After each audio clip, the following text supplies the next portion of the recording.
Good afternoon, everyone. My name is Mireya Solis. I'm the director of the Center for East Asia Policy Studies at the Brookings Institution. Thank you for joining our panel discussion today on the future of Taiwan. In January 2024, the people of Taiwan will elect a new president who will need to define priorities and confront several challenges in both the domestic and international arenas. This new president will need to navigate ongoing cross-strait tensions while keeping up with domestic policy issues on the island. Moreover, the United States will have its own election later in the year with its own implications for U.S.-Taiwan relations. We're lucky to have such a distinguished panel of experts to help shed some light on what the future holds for Taiwan. Moderating the discussion is my colleague, Ryan Haas, the Good Chair in Taiwan Studies at Brookings, who is also joined by Brookings non-resident senior fellow, Richard Bush, and a GMF director of the Indo-Pacific program, Bonnie Glaser. The three of them have just published a new book titled U.S.-Taiwan Relations, Will China's Challenge Lead to a Crisis?, which lays out the past, present, and future of Taiwan. In a shameless act of advertisement, I should let you know you can pick up a copy right at the bookstore or at any online realtor of your choice. Also on the panel is Shaylee Rieger, the Brown Professor of Asian Studies and Vice President for Academic Affairs and Dean of Faculty at Davidson College in North Carolina. Last but certainly not least is Carrie Stempelman, Research Fellow at the Hoover Institution and the manager of the project on Taiwan in the Indo-Pacific region. He is also a lecturer at the Center for East Asian Studies at Stanford University. Following this conversation, we'll open the discussion to the audience for questions and answers. A quick reminder that we are live and on the record. For those watching the program virtually, if you would like to submit your questions, please do so at the email events@brookings.edu or on Twitter using hashtag #TaiwanFuture. Ryan, over to you. Thank you, Maria. And thank you all for joining us today. Our plan for the next hour is to look at the Taiwan issue, starting at internal issues, then cross-strait issues, and then Taiwan-U.S. relations, as well as Taiwan's relations with the rest of the world. So it's more or less to take an inside-out approach to examining the Taiwan question. But before we do that, I want to first ask our distinguished panelists a question to help situate the conversation. And that is, in a few words, how close do you think we are to the edge of crisis in the Taiwan Strait? Bonnie, why don't I start with you, and maybe we can work our way down. Thank you, Ryan. Recently, U.S. administration officials have been saying that a crisis in the Taiwan Strait is neither imminent nor inevitable. And I share that view, so I'd like to associate myself with that phrase. I think that we need to understand that there are many variables that could lead to a crisis. And those variables are, of course, Chinese policy, but what shapes and might influence Chinese policy matters too, and that means, of course, Taiwan's policy and U.S. policy. So I think that we should understand that China really does have red lines. We could talk about what those are, but if Taiwan actually declared independence, if the United States were to restore the U.S.-ROC Mutual Defense Treaty or say that we recognize Taiwan as an independent sovereign state, whether or not Xi Jinping believed that the PLA was ready, I think he would be under a lot of pressure to actually use force. But he's not made a decision to do so. In my view, he's not set a hard red line, and of course we wrote about that in our book. And so I think that we are not close to a crisis, and we should start by recognizing that although we could get to a crisis is neither imminent nor inevitable. Richard? I just about always agree with Bonnie, so I'm not going to repeat anything she said. I would say that the prospects for a crisis are low to nil. I mean, one can imagine an accidental clash between a PLA aircraft and a Taiwan aircraft and sort of escalating out of control, but I doubt that that's going to happen. There has been a lot of military activity in the Taiwan Strait. by the PLA. I think that these should be regarded as mainly displays of force and not preparation for the use of force. This is part of a well-designed and calculated strategy on Beijing's part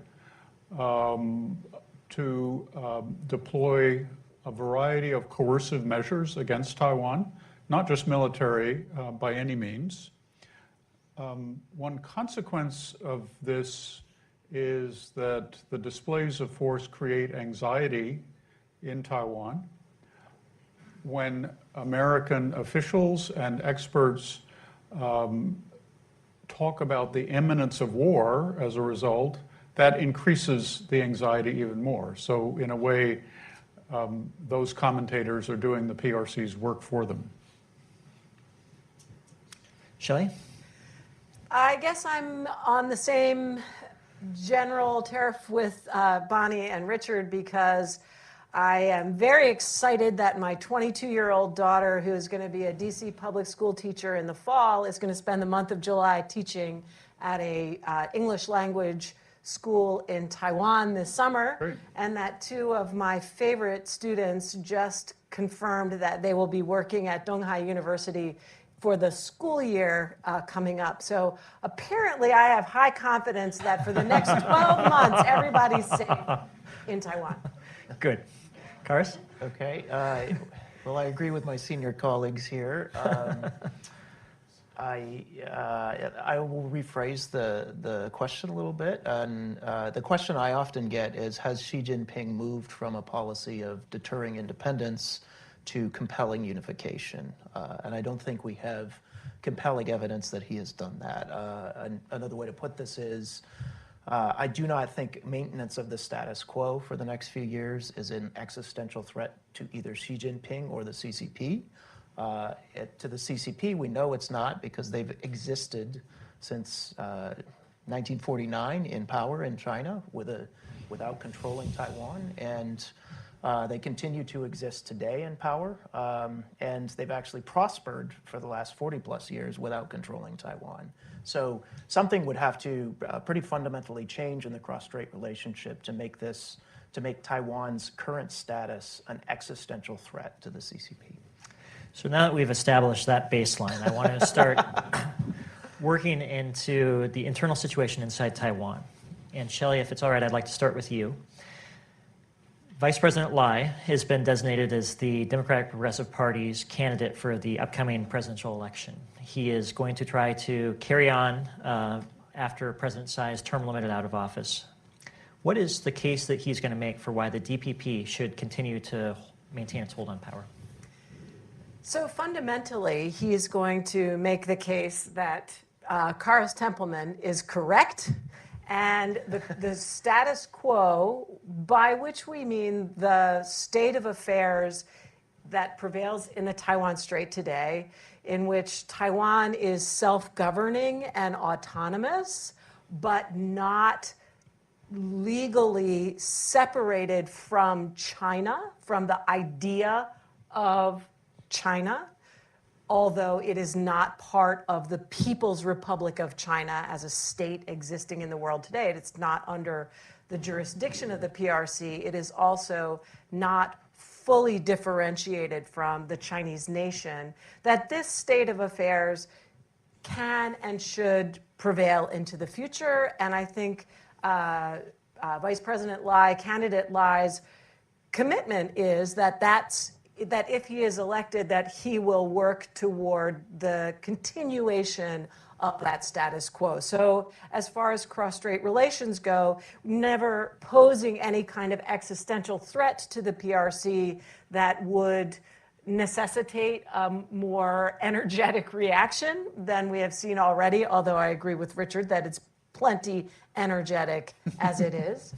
And I think at the same time, Vice President Lai also will be appealing to Taiwanese to look back on the last 8 years of the Tsai administration and observe Taiwan's economic and social performance over those 8 years, which has actually been, I think, objectively speaking, pretty darn good. I was in Taiwan from September 2019 to the end of March 2020. So riding the early months of the pandemic with people in Taipei.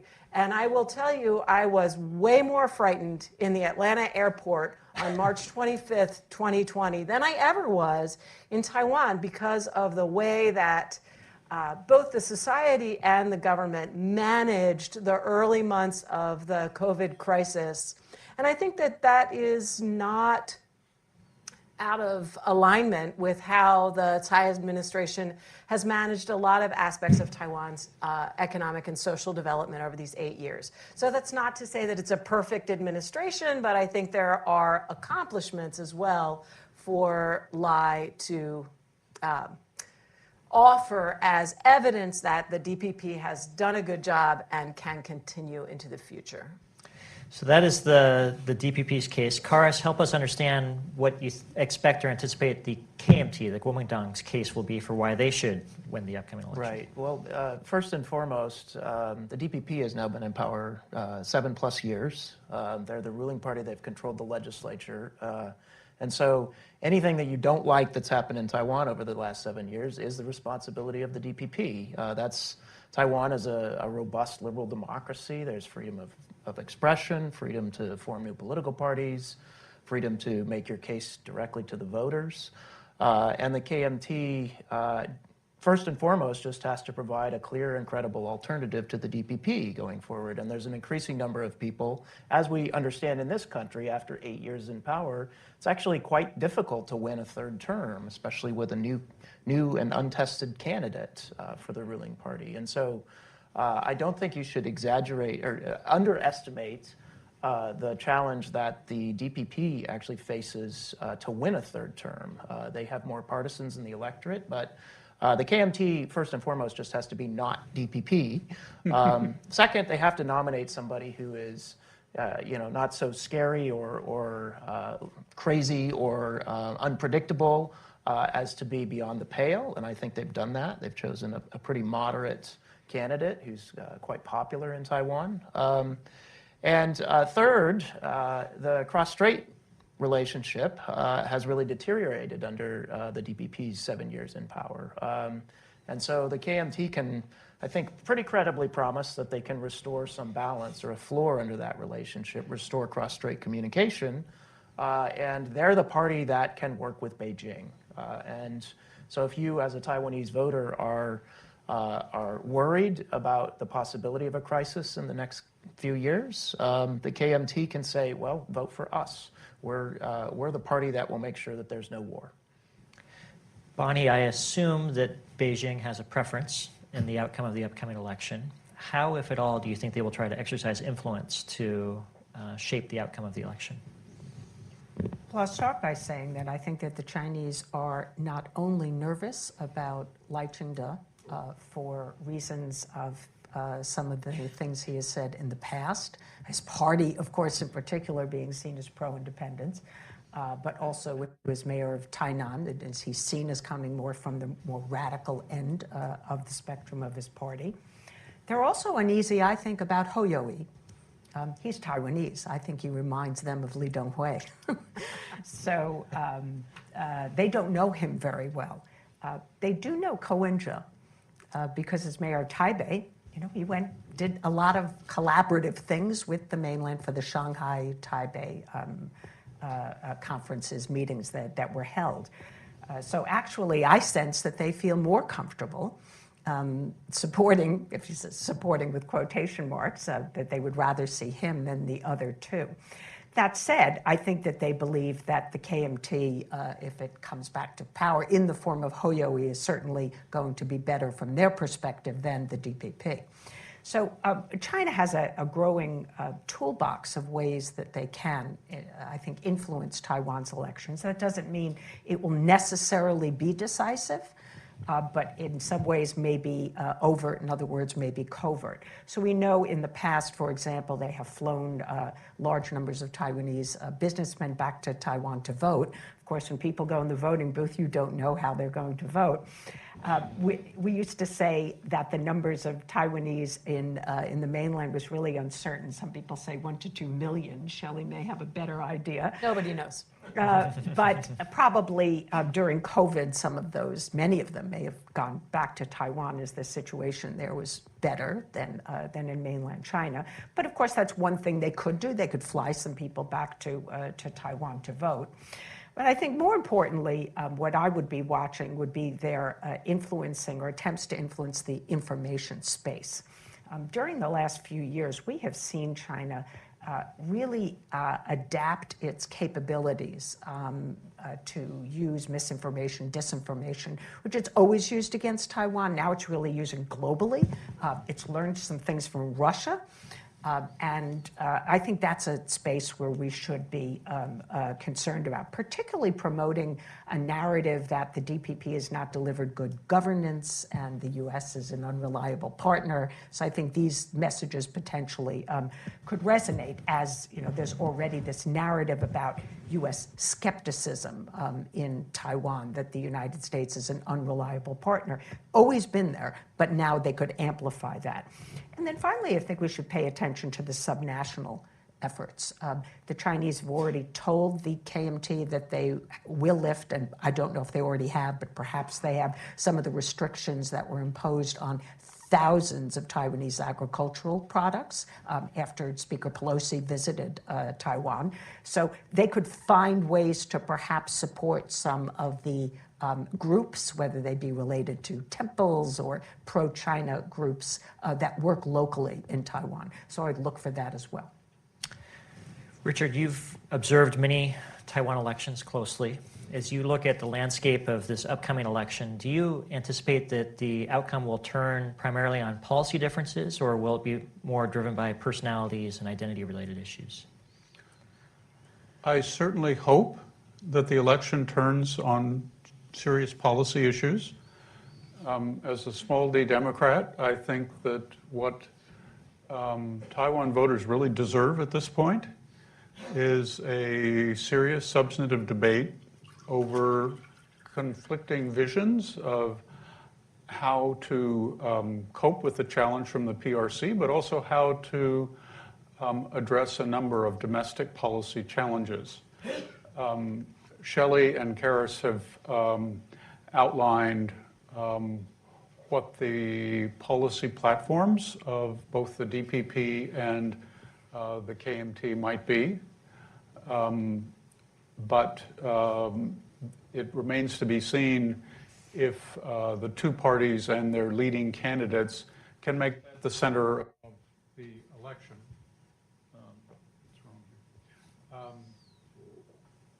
Can you hear me? Okay. But Taiwan is not necessarily known for good substantive campaigns, but all the more reason to have one now. There's one group for which this debate will be important, and that's young people. They're kind of a swing block in Taiwan elections, not only in terms of what they think, but also whether they turn out at all. I'm told that William Lai is not necessarily the favorite, does not necessarily favor William Lai. And because the DPP has done best when it has attracted young people, this will be a challenge for him. There is the possibility that it will be more on identity and personalities for those candidates who don't necessarily see their future lying with engaging in a serious policy debate, then identity and personalities are the alternative. The other factor we have to that may get in the way of my hope for a substantively competitive campaign is the existence of the third-party candidate, Ko and Ja, and I can't really predict how that's going to play out, but it could complicate things. I want to turn to cross-strait issues, but before I do so, do any of you have any additions or rebuttals you'd like to make to our discussion about Taiwan's domestic politics? I just want to make a recommendation for the Netflix television show from Taiwan called Wavemakers or Ren Xuan Zhi Ren, which is about the inside of a Taiwanese political campaign. And I am afraid that it might substantiate Richard's claim that there is not a whole lot of substance sometimes on the inside.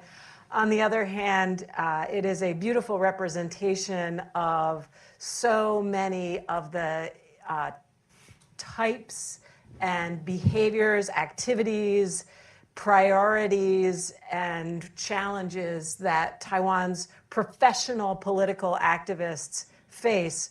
I think especially for people in Washington who are themselves perpetually engaged in political combat, it's a really great show, and it's like our dissertations on Netflix. So if you want to save time on not reading dissertations, Wavemakers is the way to go. Richard, cross-strait issues. Yes. There's a lot of discussion about Taiwan facing a growing threat, military threat, from China. Why doesn't Taiwan spend more on its own defense? Good question. Let me lay out what the facts are to establish a foundation. Some people use the metric of defense spending as a share of GDP to sort of pinpoint what the issue is. I don't like that metric. I prefer, first of all, defense as a share of total government spending, because that reflects the priority that decision makers place on a particular task. And the interesting thing about defense as a share of Taiwan government spending over the last decade is that it's about 11% every year. 11%. The category that tends to go up is social welfare, and that's connected with the fact that this is an aging society. You would think that in an era where Taiwan's military power is growing, that the defense share would increase. Now it is, okay, let me say that. The other thing you should look at is the absolute amount that is spent on defense, because that is what really counts in the end. It's not percentages, it's the amount. And here the news is a little bit better, that for the last 4 years, from 2017 to 2021, the period of the Tsai administration, the total amount spent on defense has increased by 21.9%, which is a pretty significant amount over 5 years.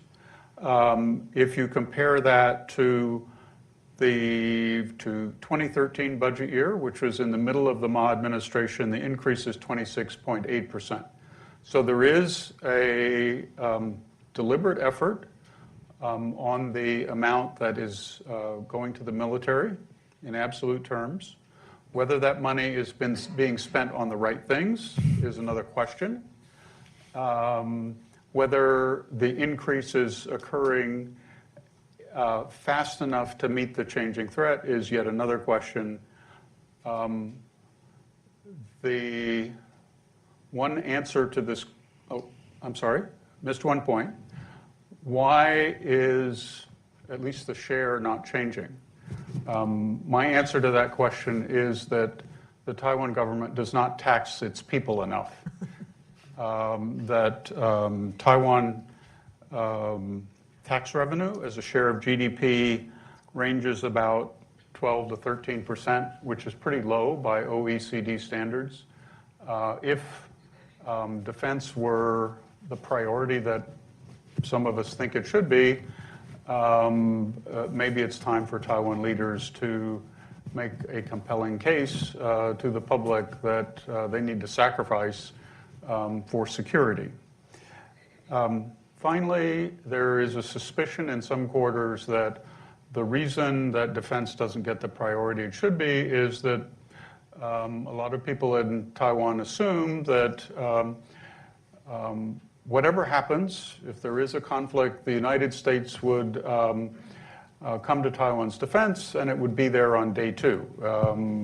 Those are assumptions that are not necessarily valid, but whether the United States acts in that way depends a lot on how the war starts. But it does give people an excuse not to reach into their pockets and spend more for soldiers and weapons and so on. So if I understand your argument correctly, you're basically saying that if the size of the slice of the pie is going to remain the same, then we need to grow the size of the Yes. pie in order to make Yep. sure that Taiwan's defense is resourced the way that it should be. Thank Bonnie, there's a ton of commentary and analysis in the Western press these days about China and China's approach to Taiwan, China's intentions towards Taiwan. How well do you think the Western media narrative is capturing the reality of China's approach and orientation towards Taiwan, and what might they be getting wrong? Well, I think there's lots of things that that the Western media and maybe even including some experts or even maybe in documents that we get wrong. People suggest that Xi Jinping has fundamentally changed his strategy toward Taiwan, and Karis made the point earlier. I don't think there's evidence Beijing has abandoned its top priority of deterring Taiwan independence. We can debate how important promoting reunification is, what kind of tools are being used, what the extent to which that is becoming more of a priority, but it hasn't become dominant. Xi Jinping, even the rhetoric, they use the term, peaceful development across the Taiwan Strait created by Hu Jintao. So I think there's that we get, or some people get wrong. The statement that really China has already concluded that time is not on its side, that it has already abandoned, peaceful reunification. Peaceful, of course, includes coercion. We need to understand that. But I think that that's wrong, and that the claim that China has now set a deadline for reunification, I think is also wrong. So those are a few examples. But I'll name one more that I think is really important, and that is the belief that some people have that the PLA itself thinks that it is ready to take over Taiwan by force. Now, we don't know what the PLA is actually telling Xi Jinping. If asked, certainly they will go if they have to, but if they are asked, are they ready? I mean, no military ever thinks that it has enough capability to achieve its missions. But there is a large body of evidence that we see in China's official media, military and party media, that indicates that their civilian and uniform leaders recognize that there's significant shortcomings in warfighting and command capabilities of the PLA. And they talk about things like the 2 incompatibles, the 5 incapables, which I won't go through. But essentially, they're stating that the PLA's level of modernization doesn't meet the requirements for winning local wars under what they called informatized, conditions, and that its military capability doesn't meet the requirements of carrying out their missions. So I think this is something that that people who study the PLA understand, and it should be conveyed, I think, more to our public and non-experts, that the PLA itself does not think that it's capable yet of seizing and controlling Taiwan. Karis, there's often a lot of discussion about the young generation in Taiwan having an identity that is separate and apart from China, not having a lot of exposure or experience with China itself, and that this could create over time a widening gap across the Taiwan Strait. How do you think about the role of identity in informing cross-strait relations these days and also going forward? Yeah, so identity, national identity, the question about whether you're Taiwanese or Chinese or both has traditionally been one of the most important drivers of voting behavior in Taiwan. And so if you identify as Chinese or Chinese and Taiwanese, you tend to vote for the blue camp. And if you identify as just Taiwanese, you vote for the green camp. Now everybody under the age of 30 basically identifies as Taiwanese. That's if you ask a very kind of blunt binary question. If you ask, though, under different circumstances, they may shade towards Chinese in some circumstances and shade towards Taiwanese in others. And so I think the kind of standard trend that probably many of the people in this room have seen, where Taiwanese identity is just rising and rising forever, is less and less useful as an indicator of voting behavior going forward. Everybody in Taiwan under the age of 30 has come of age in a liberal democracy. They've come up under a similar education system where the PRC was this thing over there. It wasn't Taiwan. But they're also coming up of age in a situation where Taiwan's deeply integrated with the PRC economy and where there's economic opportunities over there for them. And so it's a much more pragmatic electorate than certainly the oldest generation in Taiwan, where that question was really much more kind of existential and determinative. Now I think it's, I would focus much more on the policy question of, do you want closer economic ties with the PRC, or do you want to balance against the PRC with closer ties to the U.S.? And so I would prioritize or play down the national identity question and actually play up some of the more concrete policy questions at this point. Shelley Kars was just talking about economic connections across the Taiwan Strait. I think that Beijing has long relied upon deepening economic integration to provide a certain gravitational pull to pull Taiwan in its preferred direction. How salient do you think that is going forward, and do you think that Beijing will continue to place its bets on the idea of economic connections providing gravitational pull going forward? Yeah, so there's always been a kind of two sides to the economic relationship. One is the more instrumental side, where actors in the PRC are trying to use economic ties to gain leverage over Taiwan, or to woo support from Taiwanese because they have some economic opportunity or benefit. At the same time that folks in Taiwan are also trying to sort of operationalize these economic ties in various ways. And then there's the other dimension, which is just business.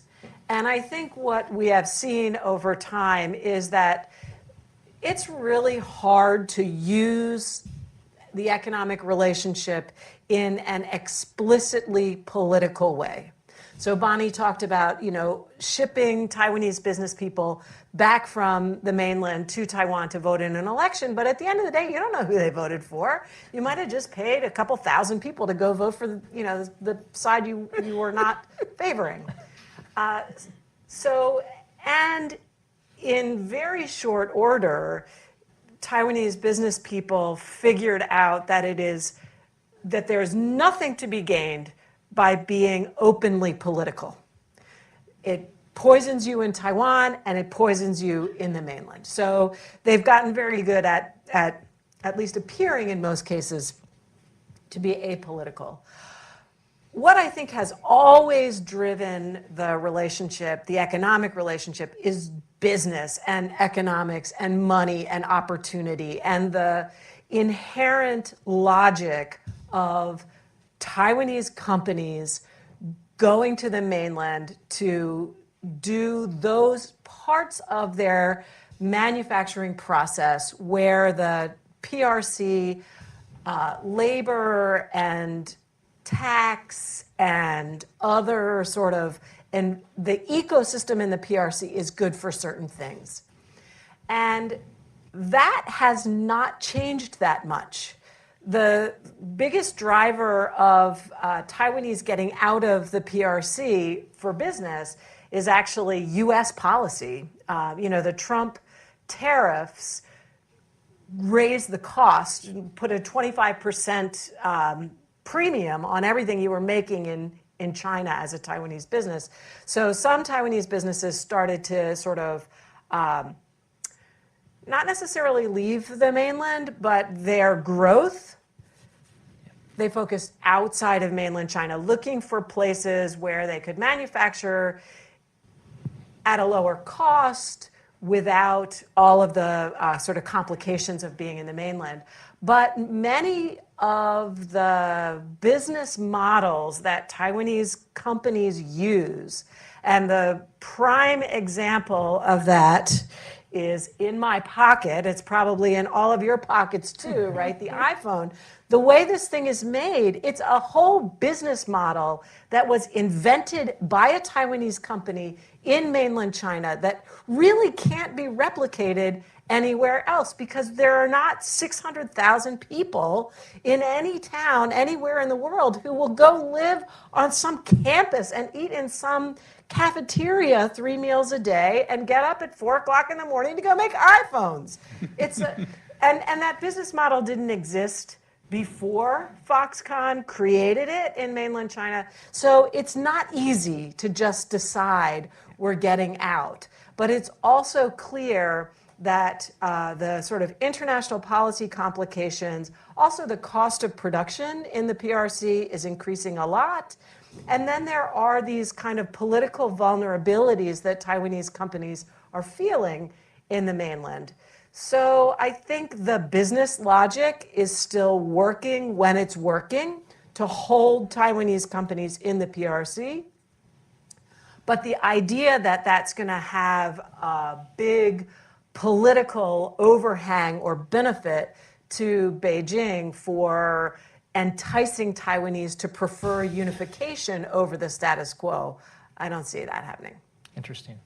I want to move us on to Taiwan's relationships around the world, but before I do leave us from cross-strait issues, is there any final comments that you'd like to offer? I'll just make a brief comment. So since Tsai Ing-wen took office in 2016, trade between Taiwan and the PRC is up quite a bit, 25 to 30%, I think, are the numbers. But direct investment in the mainland is down from about $9.5 billion a year to $5.5. And I was really struck by that when I was looking at the numbers recently. So there's been a deliberate kind of pullback from Taiwanese investors on new projects in the PRC. They're really trying to diversify supply chains away from an over-reliance on the mainland. So to the extent they're plugged into international supply chains, the increasing concern about relying on PRC production is being manifested in their investment decisions now. Well, I think that'll be an important space for us to watch as value chains shift. Does that affect Beijing's calculus over the leverage that they feel like they believe that they have over Taiwan? Bonnie, in your role at the German Marshall Fund, you spent a lot of time in Europe, or talking with European officials. Help us understand how European views towards Taiwan have been evolving in the period that you've been watching. Well, first, I would say that we should not underestimate the impact of Russia's invasion of Ukraine on European thinking about Taiwan. The idea that a major power could invade a sovereign state again after what had transpired in Europe in the last century. This was really a wake-up call for Europeans.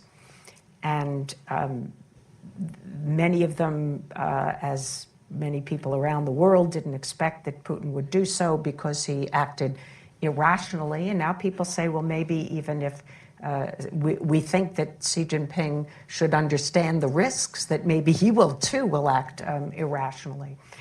And so there is a concern that deterrence may not hold. And we know there has been a study that was published earlier this year. It was done last year by the Rhodium Group in New York that tried to come up with the estimate of what the impact would be on the global economy if there were, this is the lowest end scenario possible. We all know if there would be war, it would be worse. But they take the scenario of just PRC blockade around Taiwan with no shots having been fired, and calculate that the impact on the annualized impact on the global economy would be over $2 trillion. And the Russian impact, the Russian invasion of Ukraine has caused a lot of economic pain in Europe, and it's far smaller than over $2 trillion. So I think that has really captured the attention of Europeans. And I think that there's a lot of discussion in the European Union and in specific countries about what role they can play to strengthen deterrence in the Taiwan Strait. And the willingness of countries to step up varies. And so, we've had more public statements warning that use of force to change the status quo should not be, they should not be used. There's certainly statements we saw as early as June of 2021 when President Biden signed the joint statement with the European Union just about the preservation of peace and stability in the Taiwan Strait. And we've seen that, of course, in South Korea, Japan, lots of other public statements. There's also private warnings that are being given to Xi Jinping by leaders that warning him that there might be even sanctions that could be imposed on China if China used force against Taiwan. And then there's, I think, countries that are quietly permitting their companies to sell components to weapon systems for Taiwan that in the past they were unwilling to do. And of course, there's willingness of many countries to send parliamentary delegations. More and more countries in Europe are sending parliamentary delegations to Taiwan, and some willingness to talk to Taiwan about creating resilient supply chains. And there's the chip for alliance, would be sort of another example that involves several countries. So I think there has been very much a wake-up call, a willingness to recognize that the actions of Europe, the statements that they make, the things that they do could make a difference, and that they do need to step up and contribute to preventing that catastrophic war from taking place. Well, picking up where Bonnie left off, there is a view that's popular in certain parts of Washington, Karas, that it's necessary to hype the threat of war in order to waken the world to the risk that Taiwan faces. Can you help us sort of think through whether this is helpful or harmful for Taiwan? So the short answer, it doesn't help. And I understand, I know some of the people who make these arguments that the U.S. government is a really kind of awkward, clumsy machine, and you have to create a sense of crisis in order to get it really to change direction. And I understand that argument. But the people who make this argument don't usually think about the impact on Taiwan in the short run, and they don't think about the impact on kind of understanding of the kind of trends in cross-strait relations in the long run. And I worry that by hyping the threat of a PRC invasion of Taiwan, you're actually doing, in some sense, the CCP's work for them. It's in their own interest to have the world believe that they will bear any burden and pay any price to reclaim Taiwan, reclaim being their word, and sooner rather than later, because they want the rest of the world to think the price is too high, we will capitulate. And they want the Taiwanese to believe that as well. And so the greater the sense of crisis and the sense that Xi Jinping will pay an enormous price to take Taiwan, the more likely it is the rest of the world thinks it's not a problem we want to deal with, and we're just going to capitulate. And so I reject that argument. I think there's good reason to believe that we can maintain peace and stability across the Taiwan Strait for the foreseeable future. And I think our own discourse in this country about the threat needs to, I understand, again, the need to create a sense of urgency to increase our own readiness and increase the readiness of the Taiwanese. But we also need to be aware of the narrative consequences in Taiwan. And the last thing I'll say is the impact on the upcoming election. There have been people who've asserted that there may be a war over Taiwan as soon as 2027 in the U.S. That's actually a fairly common talking point in some circles here. 2027 is within the term of the next president of Taiwan. And so if you really believe that as a Taiwan voter, and you think war is coming unless we choose the right candidate, you've just made a case for electing a KMT candidate as the next president. And I don't know if the people here in the U.S. making this argument are fully aware of the potential impact on Taiwan's domestic politics. Well, Karis just observed the possibility of a KMT candidate winning the next election. Congressman McCall has warned publicly about the risk of a KMT candidate winning the next election, suggesting that the KMT candidate will be beholden to Beijing. Richard, how concerned should we be about this prospect, and how should U.S. leaders be thinking about and talking about Taiwan's upcoming election? Well, I was really disappointed by Congressman McCall's statement. The KMT is a really complicated institution. It has a long history. It's a bunch of factions, but it's also accommodated itself to Taiwan's democratic system. It knows that it has to get at least a plurality of votes in a 3-person race and over 50% in a 2-person race. And so it has to accommodate to the preferences of the Taiwan public and not to the preferences of the Communist Party in Beijing. So based on that analysis, I don't think the United States should be worried if the KMT candidate becomes president, nor should we be worried if somebody else is elected. Our position for a long time, going back to the 2000 election at least, is that it's not for us to decide who should be the leader of Taiwan. It's the Taiwan voters.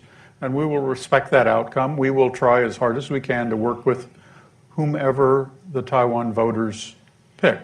What is important for the United States is how the elected leader in Taiwan defines Taiwan's interests and acts on that definition, and whether that leader's approach coincides with how U.S. leaders define their interests in East Asia and the Taiwan area.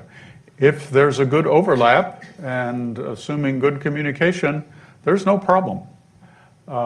If there is some divergence, we have plenty of ways to talk about it.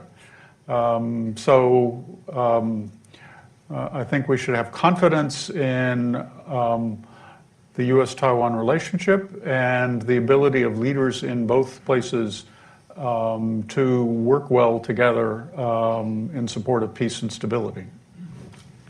Shelley, Taiwan has become a rival to Israel as attracting the most congressional visits. And as more and more leaders of Congress and prospective presidential candidates choose to travel to Taiwan, what advice would you give them on how to think about, talk about, observe, and understand what's going on in Taiwan? My advice would be stop talking and start listening. They go to Taiwan and they make speeches. Why do you go to Taiwan to make a speech? You can make a speech in your home district.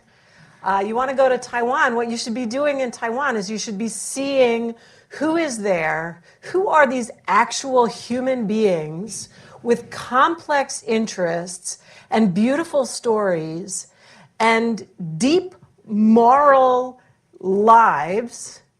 And you should be asking yourself, my God, how can I protect these people? Not pontificating about how Taiwan is somehow standing between the US and China and an instrument to be used, an object to be deployed in pursuit of US competition or even confrontation with the PRC. So, I think if they feel the need to go to Taiwan, they should make use of their time there to actually learn something about the place and not simply reinforce their pre-existing notions in which Taiwan is not a real thing. It's just an object toward some other goal. Sometimes it's competition with China, and sometimes, as far as I can tell, it's just simply showing some kind of toughness in U.S. domestic politics. Well, that's a powerful statement, and I think it's very good advice. With that, I want to preserve time for you all to ask questions to our panelists. We have 10 minutes left. If anyone has a question, please raise their hand. May we take this question first from the lady with the pink shirt? Thank you. My name is Si Hui from the World Bank Pension, and we talk with the fund managers quite a lot. And today we didn't really touch upon one company, very important company, the Taiwan Semiconductor. And this is a leading company in the chips industry. But to be honest, on the company level, they don't have incentive to build factory in Arizona here, but they eventually did because of the pressure from the U.S. And currently, the chips produced here is still like one generation behind the one like produced in the headquarters. But once that catch up, do you think that will change any incentives for the U.S. On the policy in Taiwan? I can take that. Sure. So I want to use this. Thank you for the question. I want to use this opportunity to plug a report that the Hoover Institution is doing on this exact question that's going to come out in about 2 months now on semiconductors and U.S. interests and Taiwanese security. One of the big takeaways from that report is that the TSMC's investment in the United States, I'll just note, it's driven as much by their own customers' demands as it is by incentives that the U.S. has provided. So Apple, for instance, is not particularly excited about having their entire supply chain reliant on factories within Taiwan. And so TSMC is also responding to customer demand to diversify a bit. The other point I'll make is that long before TSMC even existed as a company, and even 10 years ago, I studied Taiwan for my entire career. I didn't know what TSMC was 10 years ago. I'd never heard of it. Long before it existed, Taiwan was still a critical security interest of the United States. The U.S. got involved in effectively the end of the Chinese Civil War in June 1950, and we've been there ever since. And so the U.S. interest in seeing Taiwan develop and prosper and remain secure far predates TSMC, and it will probably continue far past the time that TSMC is a distant memory. I don't think TSMC is going to be around forever. Yeah, I don't think TSMC is actually the central piece of U.S. interest in Taiwan now. And frankly, it's not China's central interest in Taiwan either. The Taiwan-China confrontation far predates TSMC, and it will probably continue past.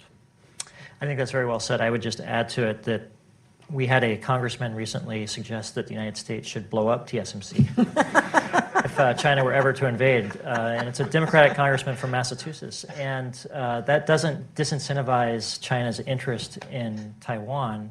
All it does is poison the U.S.-Taiwan relationship. So this type of sort of uninformed loose talk by elected leaders is really harmful. Add that to the list of things that are misunderstood. Ambassador Burkhart, former AIT chairman. There's a question about the election and the economic factors. There have been some reports talking about drop in GDP in Taiwan. Was it the fourth quarter or the first quarter? Compared to a year earlier, and that might have an effect in the election. And that youth employment is down, youth unemployment is way up. Ko-Wen-je appeals a lot to young people. Looking back historically, I guess 2016 and some other years when the party in power had these kind of problems, unemployment, youth unemployment, GDP down, the party out of power tended to win. These are just random observations of recent articles, but they're intriguing. Any comments? Yeah, I have thoughts. I'm glad you raised that because I forgot to make that point. But yes, fourth quarter of last year, first quarter of this year, both saw a decline in GDP. So Taiwan is technically in a recession right now. That's a bad place to be if you're an incumbent party asking for voters to return you to a third term in power, right? So yeah, I don't want to overstate the point, but the DPP is facing some serious economic headwinds. And this may just be a short-term blip. They may come back up, but I think that's a challenge. Low wages have been a consistent problem, and now the DPP ran on criticism of the KMT's economic policy 8 years ago and swept into power. Some of those same problems still exist today, and the KMT can just turn the same playbook around and use it against the DPP. So I think there's a lot of economic challenges that are overshadowed a bit by the cross-strait tensions that may actually be decisive for younger voters especially. Shelley, Richard, Bonnie, do you have anything you would like to add to that? No, it's a really pro-business society. It's a really pro-business state. That's why the taxes are low. That's why the wages are low. You know, it's very, very, very hard to make policy and to push through legislation that is what we would call progressive on economic issues. One other thing to note about youth, you know, the people often think of the DPP as the party of the youth, but for many young people, the DPP's been in government as long as they can remember. Yeah. And so the DPP has taken on the kind of identity as the status quo party, not like cross-strait status quo, but just like they've been in power forever. So the KMT might not feel like, young and fresh to us. But, you know, if you're 25 and Tsai Ing-wen's been president since you were in middle school, the KMT actually might feel young and fresh to you. All right.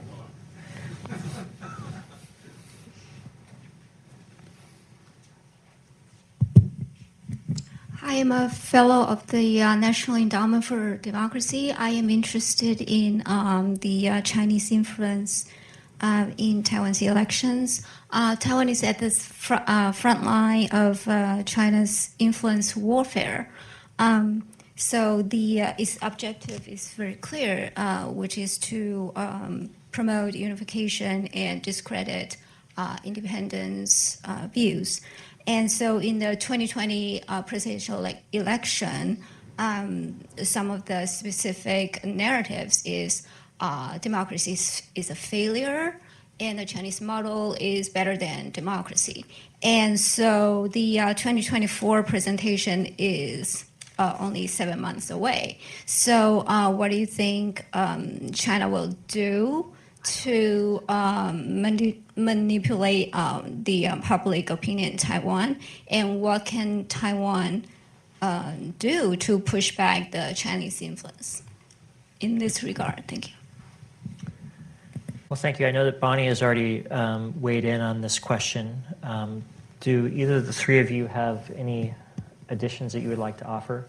We have only a couple minutes left, so we may take one more question. Richard? Just briefly, I mean, aside from whatever the PRC might be doing sort of below the surface, I think that there will be a sort of larger message that is conveyed in one way or another, and that is that Taiwan has a choice.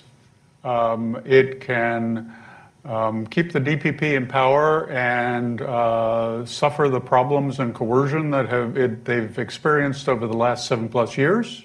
If that's what they want, so be it. Or they can say there's a different way, that through engagement with the mainland, through emphasizing what the two sides of the strait have in common rather than what their differences are, that's another outcome. And they're not explicitly saying vote for the KMT, and they may not want to say that, but they're certainly saying don't vote for the DPP. Well, I think that sharpens the philosophical divide that is going to define the upcoming election, or that may. There's one question here. We have 1 minute left, so we'll be very brief. Thank you, Jeff Steele with the American Legion. The new Chinese ambassador arrived in the United States this week. Any observations on what to expect from him as opposed to the prior ambassador who is now the foreign minister? Thank you. Question on Xie Feng's arrival and Qin Gang's departure.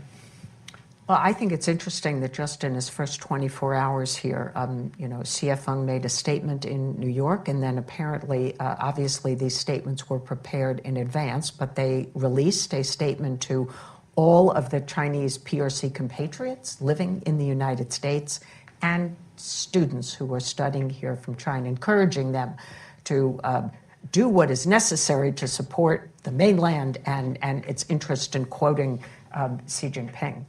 So I think that's noteworthy. The embassy is watching you and encouraging people to do the right thing and not do the things, of course, that they don't want to see. So I think that's one thing.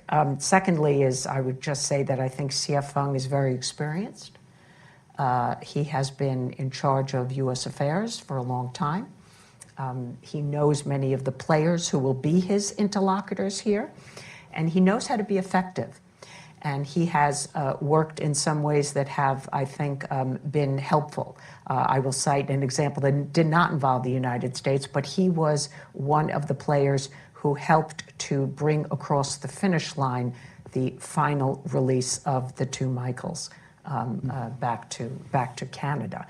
Obviously, a decision made much higher than him, and with the release of Meng Wanzhou, which was obviously part of that deal.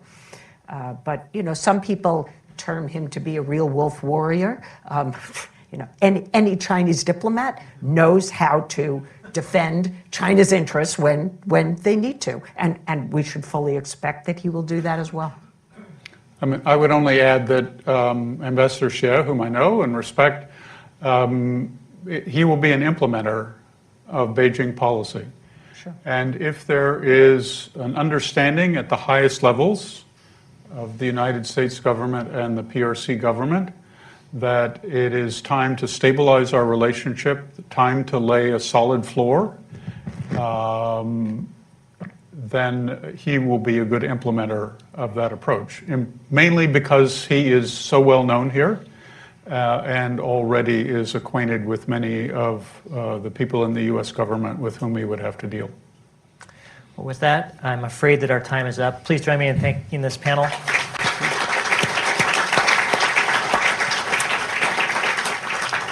Thank you all for joining us. What are your two students going to be doing at Donghai?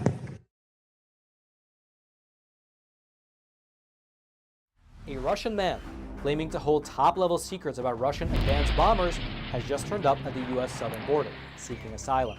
The man claims to have been an engineer at a production facility over in the city of Kazan, and he says that he possesses top-secret information about the White Swan Tu-160, which is the most advanced bomber in the Russian arsenal. U.S. border officials, they interviewed the man, and they determined that his story was in fact credible and eventually passed him off to the FBI, who are still in the process of interrogating him right now. However, analysts have pointed out that the fact that the story was even leaked to the public is an indication that perhaps the American government is encouraging other Russians who also hold top-level secrets to also escape to America. And if you thought that was interesting, well then you should click on that button below this video and check out Epic TV, one of the best no-censorship video platforms on the